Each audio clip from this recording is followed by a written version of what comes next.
करणार ना मॅडम. आपण नोंद म्हणजे आपण त्यांचं सीमांकन त्याला नंबर देणार आहे, नंबरिंग देणार आहे. नंबर तर देणारच आहे तुम्ही. स्पॉटवरती जाऊन तुम्ही नोंद घेणार ना. रस्त्यात अवेलेबल असेल तर नोंद घेणार तुम्ही. हो नोंद कशी आहे हे बघा, हे वाचून दाखवा. एक मिनिट ऐकून घ्या ना.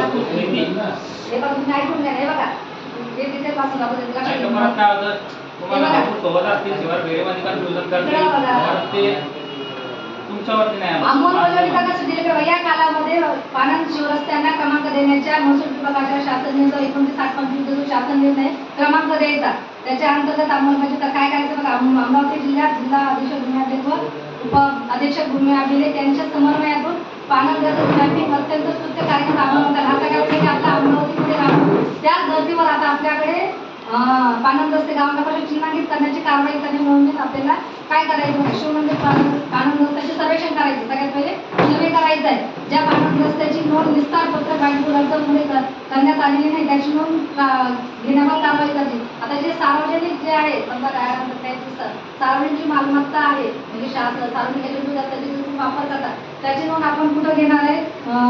निस्तार पत्रकामध्ये घेणार आहे. म्हणजे काही नोंदी आपल्या निस्तार पत्रकामध्ये राहतील. आणि जे खाजगी याच्यावरचे रस्त्यावरचे आहे ते वाहतुकीचं म्हणून एक आपलं हे असतं त्यामध्ये आपण त्याच्या नोंदी घेणार आहे. शेतावर जाण्यासाठी रस्ते उपलब्ध करून देण्यासाठी संमतीपत्र घेणे. आता तुमच्या ज्या अडचणी तुम्ही म्हणतात आता या सेवा बंधनवाड्यामध्ये 17 ते 22 पर्यंत आपल्याला कार्यक्रम घ्यायचा आहे. शेतावर जाण्यासाठी रस्ते उपलब्ध करून देण्यासाठी संमतीपत्र घेणे. रस्ता आदळत आयोजन करून क्षेत्ररस्त्यांचे प्रलंबित प्रकरण निकाली काढणे. क्षेत्र रस्त्यांची मोजणी व सीमांकन करणे. सीमांकन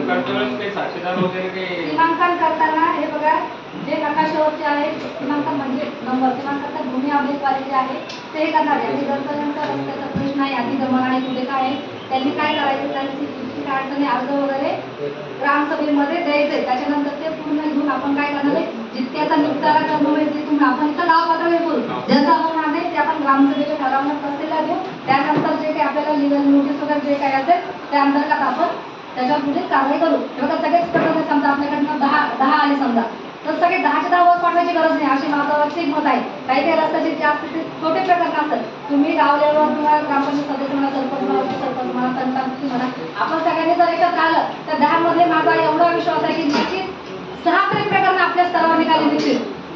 6 प्रकरण तरी नक्की निघतील म्हणजे जेणेकरून 10 केले की तालुका स्तरावर पण याचा ताण वाढणार नाही. आणि आपला जो कार्यक्रम आहे ठीक आहे नाही 100% यशस्वी झाला पण 95, 90, 98% कसा यशस्वी करता येईल. आणि रस्त्याचे प्रश्न